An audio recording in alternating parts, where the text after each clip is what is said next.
Welcome to everybody, and I'm happy to be here for the second talk within the series of talks titled The Collector as Producer, which we started yesterday with a really nice conversation between Patrizia Sandretto, Rere Baudengo, and Alberto Salvadori. We are here today with Andy Stilpas, which I thank for accepting our invitation, and with Daniel McLean, that I also thank for accepting our invitation to be part of this series of talk. I came up with this idea. Last year, we investigated the relationship between private collectors and public institutions. So how this dialogue can be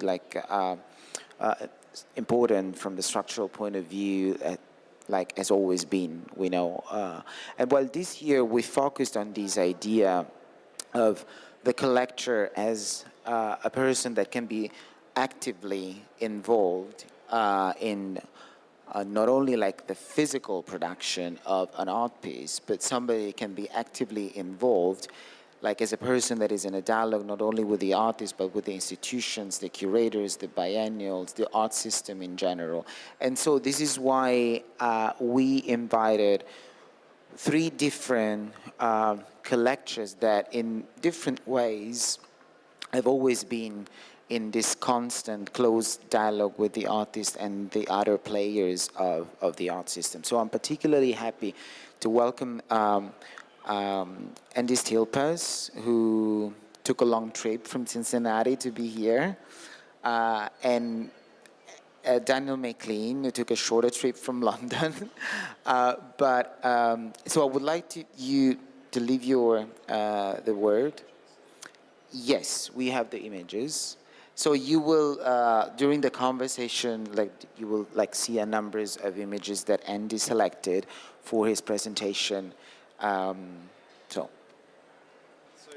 Yeah, thank you very much, Alessandro. I just, by way of background, I was lucky enough to meet Andy a few years ago when I was working on a book on commissioning contemporary art with Louisa Bach, and we were looking at different models of commissioning, and one of the models was the private commissioner, and Andy came across as one of the sort of leaders in this area, and we had a very interesting conversation, and Andy talked about how he has personally commissioned works and is involved in a very personal relationship with artists, and I think Andy might want to talk a little bit about that today. Is this on?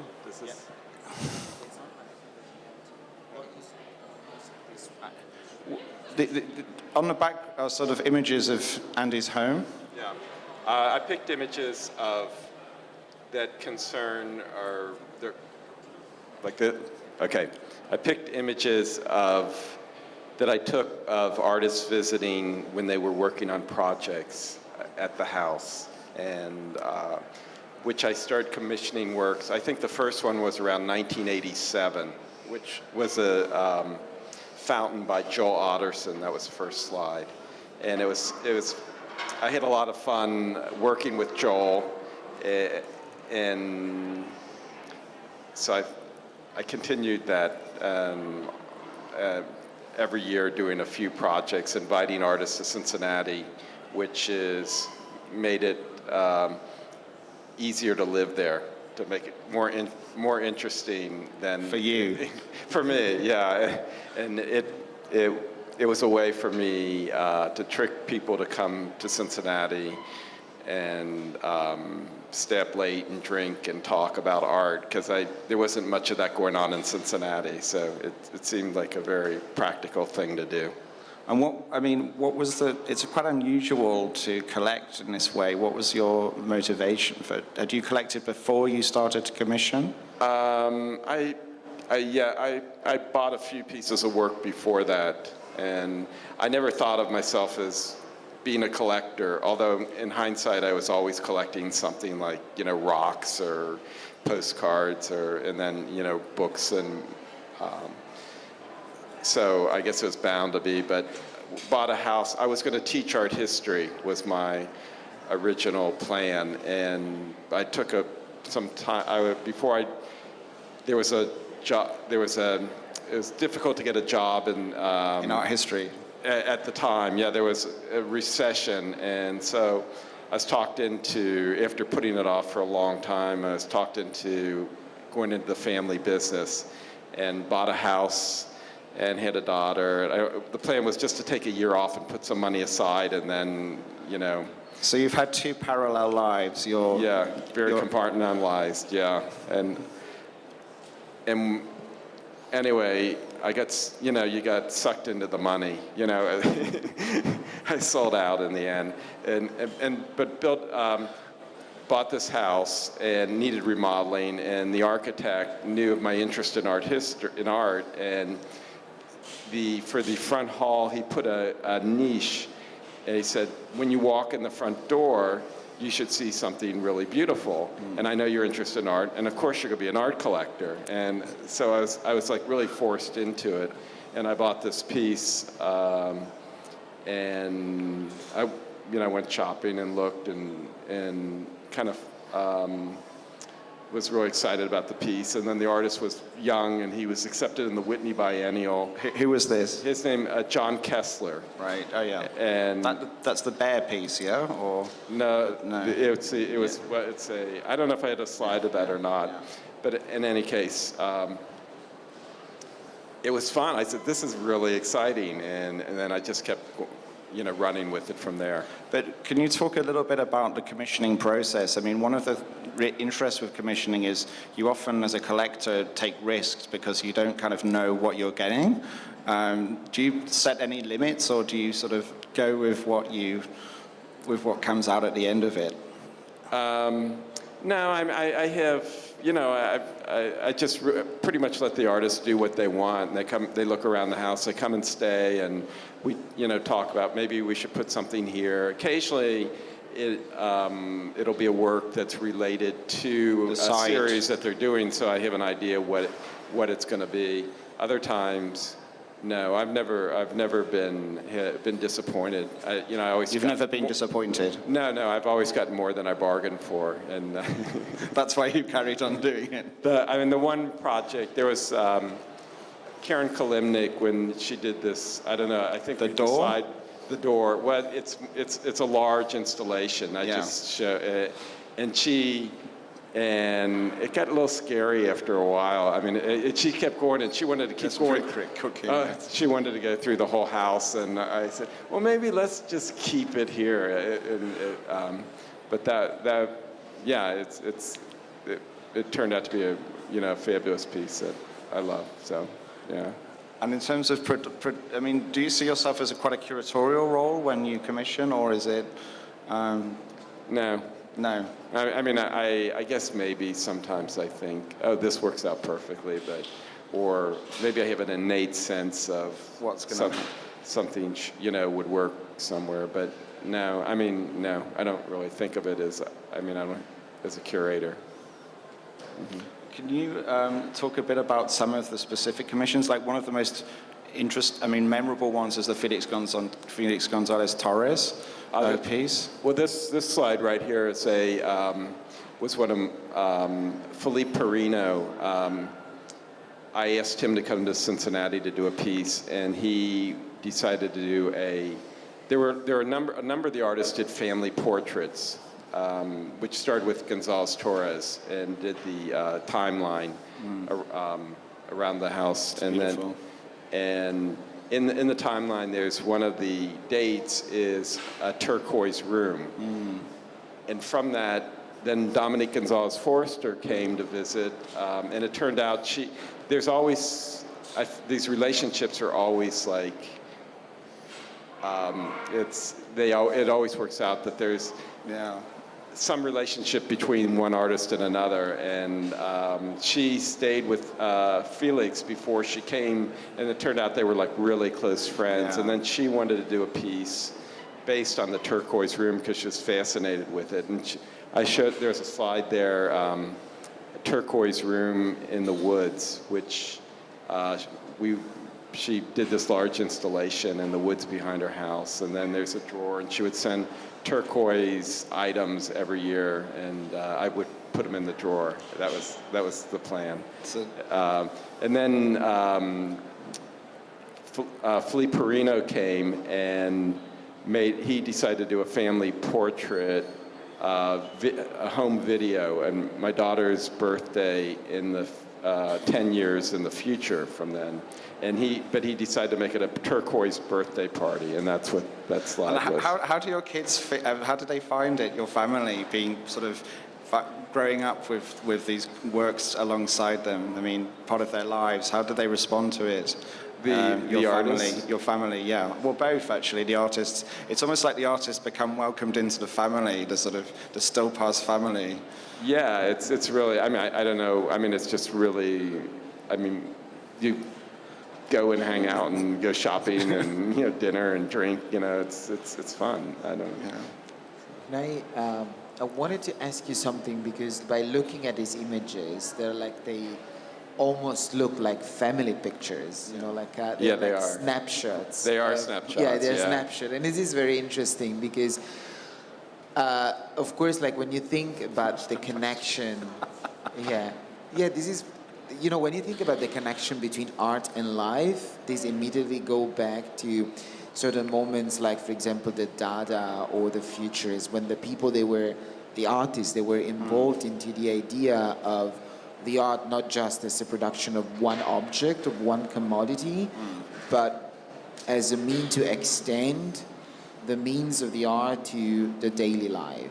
So like, for example, you look at the Futurists, and they were like also making suits, and they were even making receipts. You can eat a Futurist plate of pasta, something like that. Right. And on the other hand, like, you have site-specific commissions that, again, they question our current understanding of the artwork as an object, as a commodity that you can trade, So I guess that this model of collecting, which is also like a model of having a close relationship with the artists, are actually now, I understand that they started as a personal, take on the art, but it's also, I think, today important because it questions certain parameters in collectorship. It's very true. I was in a conference at a Humex in Mexico 2 or 3 weeks ago, and it was about speculation and the market, and you're sort of the opposite of the collector who buys a work to flip at auction and make a profit. I mean, it's sort of... Can you do that? yeah. What you were talking about was, when I was in... my dissertation that I was working on was centered on this cabaret in Paris, artistic cabaret called the Chat Noir. And I was really interested in the way artists were hung out at this cafe, and they designed the napkins, the furniture, and they did performances there, and paintings on the walls, and they had a newspaper. And so there was this whole blending of art and life, which I was very interested in. And so that's, I guess, maybe certainly was the model. I was like... Which is also like something that in the last few decades came back in the art, because we've seen, for example, Reécriture of a Ninja, like the Reécriture of a Ninja work that is based on this ephemeral events of cooking and sharing. But even today now, like, we see many artists that are like blending painting and performance, or dance and performance. So when Daniel was asking you, do you see yourself also as a curator, and you said no, but in my view, like there are certain collectors that they also have an understanding of what's going on, and they capture that moment. They understand the way that the artists, they want to work, and even if we cannot call it curatorship, but it's like a voice into the debate. So it's like the voice of somebody that says, you know what, like I get that you just don't want to show in a gallery, you also want to be actively involved in something else. So I think that, like, for example, in my view, like, a good collection is a form of autobiography. You tell a story of what happened in your life, of the people that you met, of the things that you liked. And actually, I see also curatorship as a form of autobiography. If I think retrospectively at the show that I did, I don't think that there was an agenda behind it. They just tell the story of things that I happened to see, people that I happened to meet, and together we made something.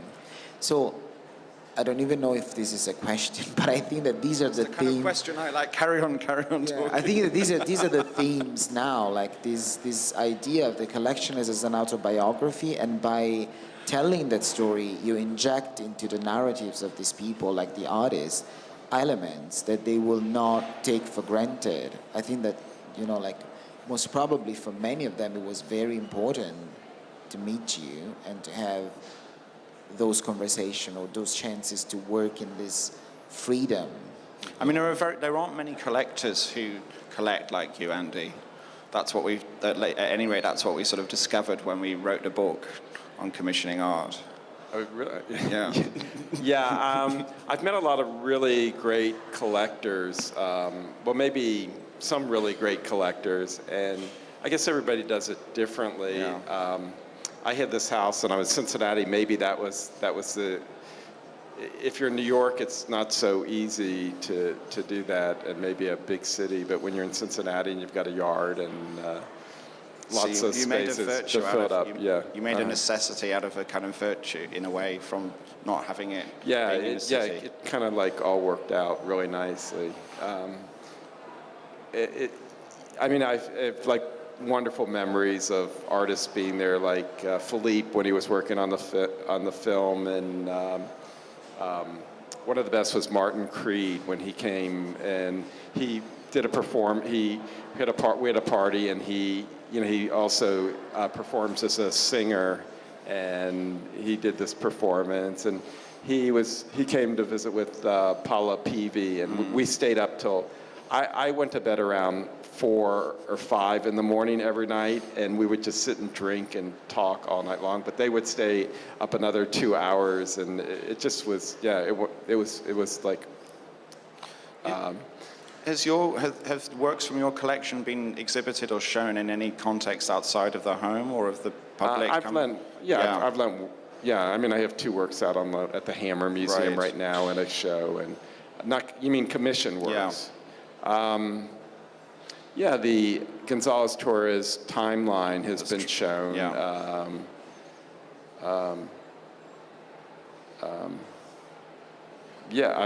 Martin Creed did a piece, crumpled piece of paper in every room in the house. That was been lent out. A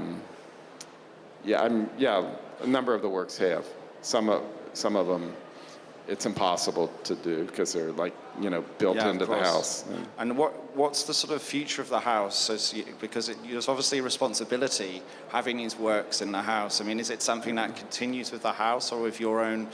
Do you have to be part of the house for the work to continue, or could the work be sold with the house? I don't think. It would be hard to find a buyer that is also a collector too. That wants to move. Yeah, in Cincinnati, that would be difficult. The museum, Cincinnati Art Museum, approached me about taking over the house and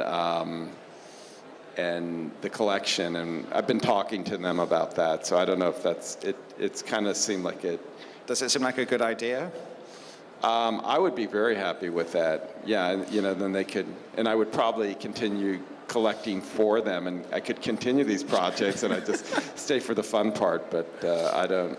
But is it harder when your kids have grown up and are no longer there? Is there sort of, it's so linked, like Alessandra said, to your life and to your history. I mean, when your own family history changes, does that in a way change your relationship and to the projects you want to do?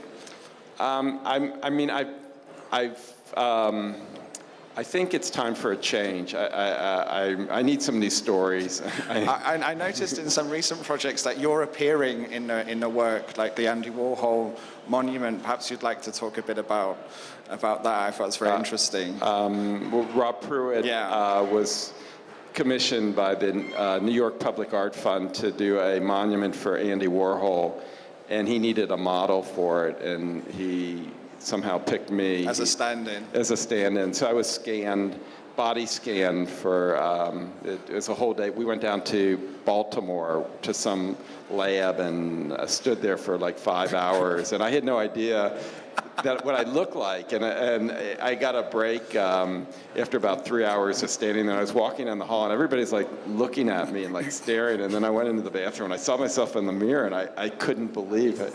This is it. Yeah. So this is you modeling for the monument of Andy Warhol? Yes. This is you like a... It's a great idea. The Rob Pruitt. Yeah. Yeah. Is it permanent or the...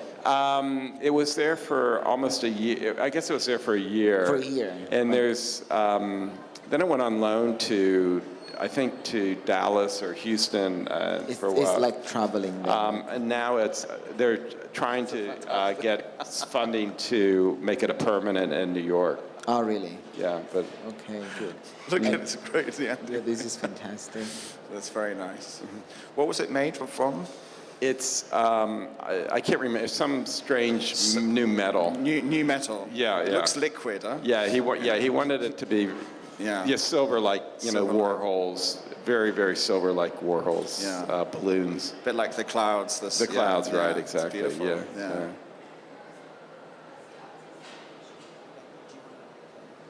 They are Rob Pruitt. Rob Pruitt. I wanted to ask you something like, is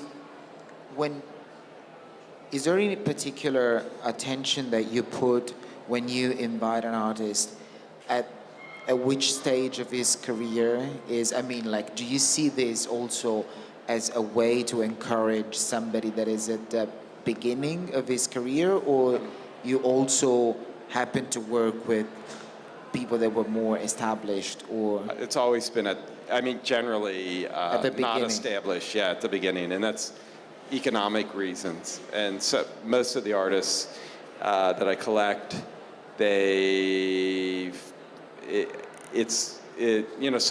the beginning, the market was very different than it is now, and I could continue to buy their works for maybe 10 years, but now it's like 10 minutes. I mean, the way the prices escalate, and I just have a limited budget, so in a way, it's nice because it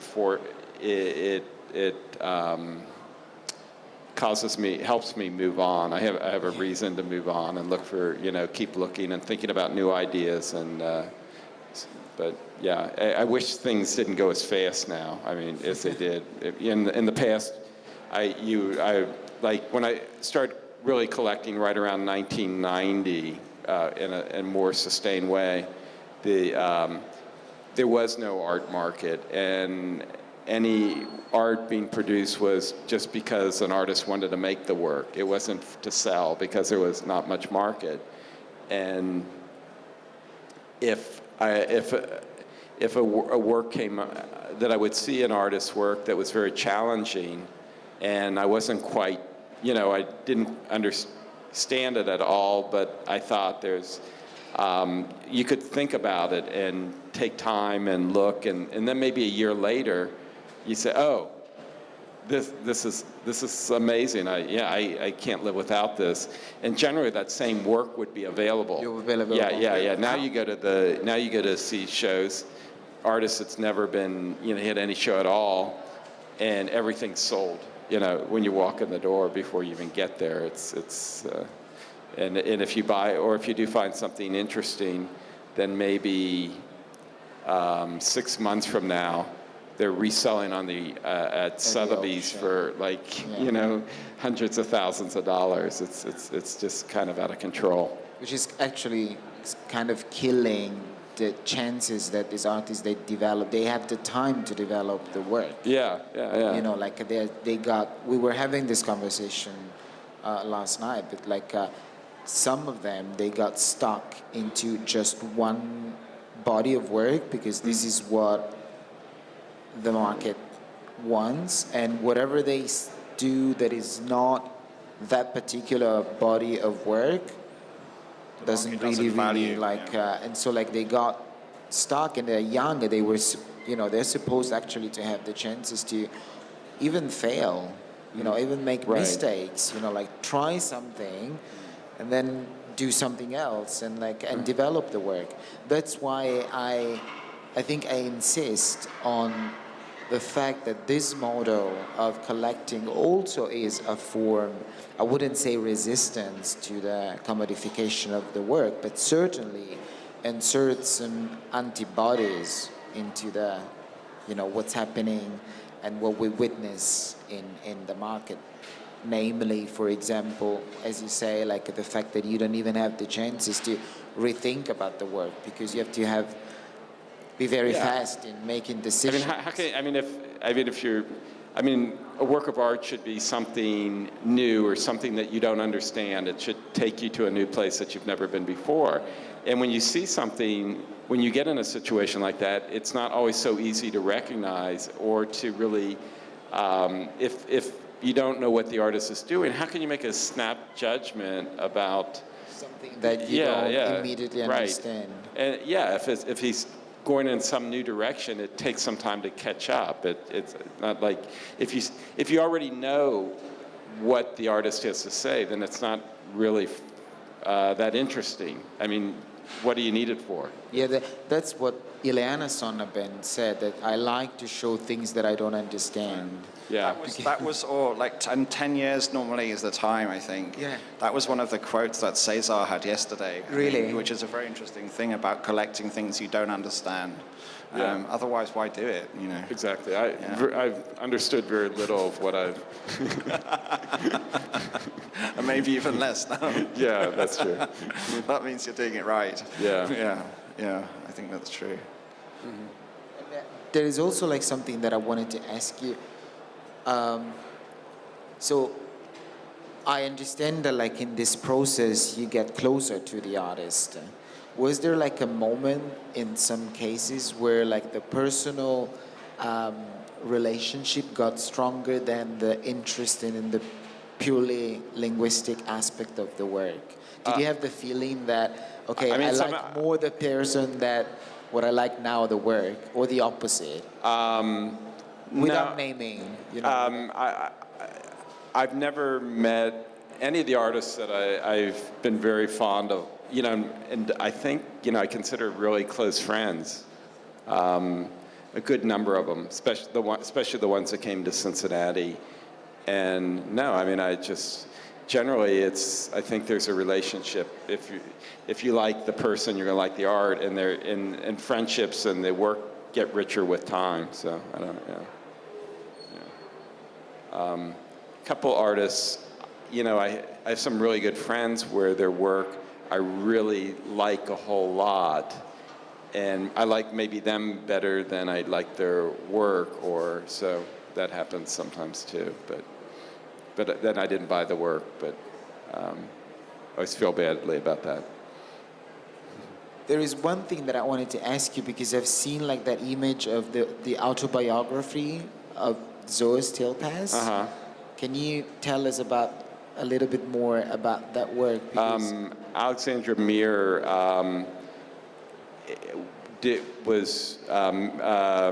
started this series where she did a project where it was an autobiography of somebody, it was a guard at a museum, and then she decided to do a piece then she wanted to do a piece on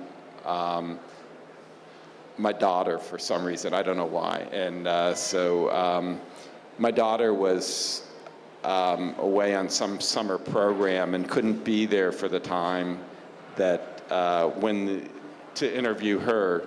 So she asked my wife and myself to tell her about her, and we ended up like really trashing her. And and she read it and was like crying when she said. So that's why it's unauthorized. That's why it says unauthorized. Unauthorized, yeah.